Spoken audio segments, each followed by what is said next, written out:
ইতিবাচক যদি রূপকর্থে উস্কানিদাতা আমরা বলি পজিটিভ অর্থে, তাহলে তার অন্যতম উস্কানিদাতা ছিল জাফরুল্লাহ চৌধুরী। কারণ উনি আমাদেরকে সবসময় ডেকে বলতেন, কি করতেছো তোমরা, ইয়ং মানুষ, রাস্তায় নামো না কেন, ছাত্রদেরকে ডাকো, উলফতকে ডাকো, সাকিকে ডাকো, মান্নাকে ডাকো, অমুককে ডাকো। সব সময় দেখা হলেই তারা দিতেন আন্দোলন সংগ্রামের। এবং অসুস্থ একজন মানুষ ডায়ালাইসিস অবস্থায় হসপিটাল থেকে যে কারো প্রোগ্রামে চলে আসতেন। তো আমরা এই মানুষটাকে খুব মিস করছি। আজকের এই পরিবর্তনটা তিনি দেখে যেতে পারেন নাই। বেগম খালেদা জিয়ার সৌভাগ্য যে যেই শেখ হাসিনা তাকে নির্মম নিষ্ঠুর নির্যাতন নিপীড়ন এবং তাকে এই শারীরিক অসুস্থতার দিকে ঠেলে দিয়েছে, তিনি তার পলায়ন দেখে যেতে পারছেন। এটা নিশ্চয়ই তার জন্য একটা সন্তুষ্টি। তার একটা বিখ্যাত কথা সম্ভবত ইঞ্জিনিয়ারিং ইনস্টিটিউটের প্রোগ্রামে বলেছিলেন, এই আওয়ামী লীগকে আমরা পচতে দিয়েছি, এমন পচা পচবে, এমন দুর্গন্ধ ছড়াবে যে আওয়ামী লীগ আর মানুষের কাছে গ্রহণযোগ্য থাকবে না। তো আজকে দেখেন তাই হয়েছে। যারা এইরকমের একজন, যে কোনো মানুষই এরকম একটা নেতৃত্ব পর্যায়ে থাকে, তাদের যে কিছু ভীষণ থাকে, দূরদৃষ্টি থাকে, সেটা বেগম খালেদা জিয়ার এই কথাটা প্রমাণিত। যে আজকে দেখেন সেই আওয়ামী লীগ শেখ মুজিবের কন্যা, এত তার দাম্ভিকতা, এত অহংকার যে তিনি টেলিভিশন দিয়েছেন, তিনি 18 কোটি মানুষকে খাওয়ান, তিনি দেশ ছাড়েন না, কত দাম্ভিকতা, শেষ পর্যন্ত পালিয়েই গেলেন। তো পালিয়ে গিয়ে আবার হুমকি দিচ্ছেন নেতাকর্মীদেরকে মনোবল চাঙ্গা করার জন্য, যে না এখন দেখছি নেতাকর্মীরা তো বলছে যে আপা আমাদেরকে রাইখা পালাই গেল, এই নেত্রীর জন্য আমরা এত কিছু করলাম, তাদের মনোবল ফিরিয়ে আনার জন্য, যে আমি যে কোনো সময় চট করে ঢুকে যেতে পারি। আবার আমাদের আজকের এই যে উপস্থাপক, তিনি তো পরিষ্কারভাবে বলছেন যে তিনি বুঝতে পারছেন যে আমরা তাকে ফিরিয়ে আনবো, ফিরিয়ে এনে জেলে আমরা তাকে ভরবো এবং তার সর্বোচ্চ শাস্তি হিসেবে যদি মৃত্যুদণ্ড হয়, মৃত্যুদণ্ড কার্যকর করব। সেজন্য এখন তিনি আবার বলছেন যে আমি চলে আসবো, অর্থাৎ তাকে যে আনা হবে, কারণ তিনি তো এখন তার কোনো পাসপোর্ট নাই, তিনি বাংলাদেশ এবং ভারতের সাথে বন্দি বিনিময় চুক্তি অনুযায়ী তিনি ওখানে যে প্রক্রিয়া আছেন তাকে দেশে আসতে হবে।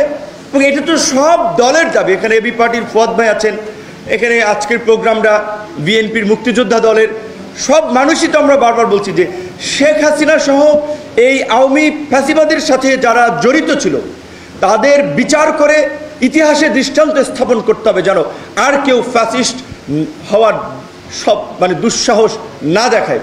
একটা কথা, এখন অনেক কথা বলা একটু ডিফিকাল্ট, কারণ ওপেন প্ল্যাটফর্ম সোশ্যাল মিডিয়া থাকার ফলে, বিশেষ করে আমরা যেহেতু একটু রাজনীতি করে নিজেদেরকে গড়ে তোলার চেষ্টা করছি, ছোটোখাটো কথা মানুষ সহজে বিতর্কে ফেলে দেয়, নানানভাবে একটা বড় বিব্রতকর পরিস্থিতি তৈরি করে।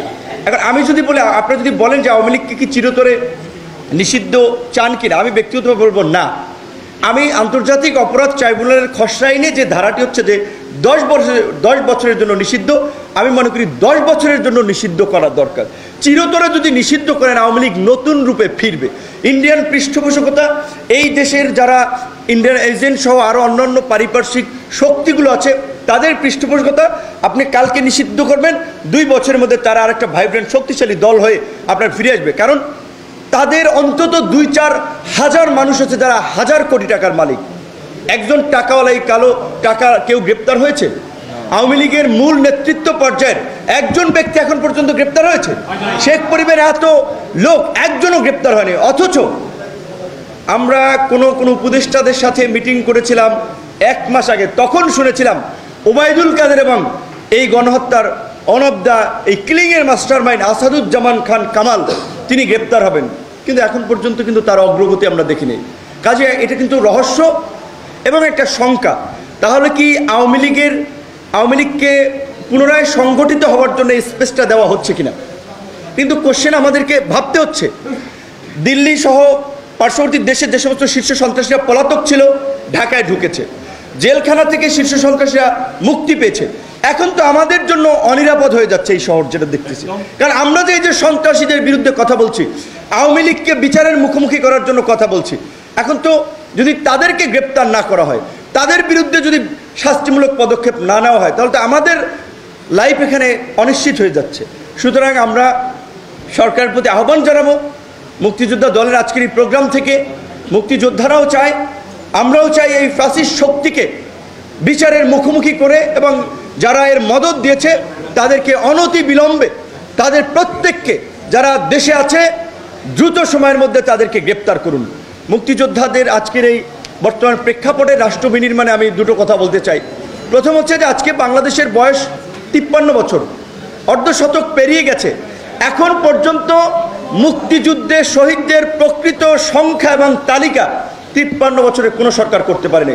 উলফাত ভাইদেরকে আমরা অনুরোধ জানাবো, হাফিজ সাহেব আছেন, এটা যেহেতু একটি interim government, non political government, তাদের মাধ্যমে আপনারা সহযোগিতা করে মুক্তিযোদ্ধাদের একটা সঠিক এবং নির্ভুল তালিকা করেন। একই সাথে এই যে ভুয়া মুক্তিযোদ্ধা হিসেবে যারা বেনিফিশিয়ারি হচ্ছে তাদেরকে চিহ্নিত করে সঠিক মুক্তিযোদ্ধাদের উপযুক্ত সম্মান যারা এখনো অবহেলিত, বঞ্চিত, সেটি আপনারা নিশ্চিত করেন।